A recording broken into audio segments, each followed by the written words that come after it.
היום ארוך, הלילה לא, יש יום של שמש, וחם יותר מאמש. קיץ, כל שנייה ורגע שווים פשוט זהב.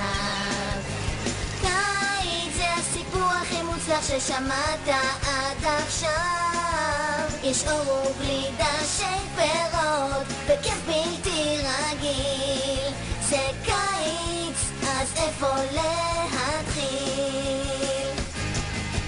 קיץ, בריכה בים או סתם צינור לנוס קצת מהחור.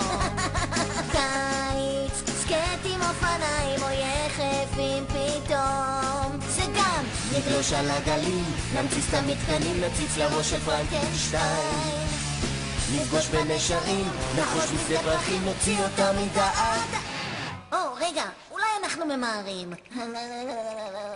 קיץ זה אש ועקיצות וכוס משקה צונן.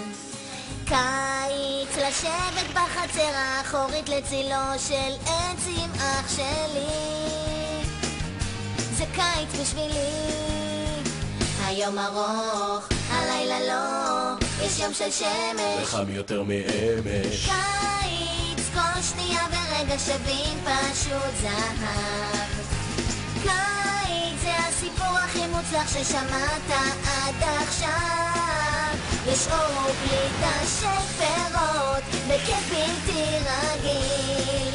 זה קיץ, אז איפה להתחיל?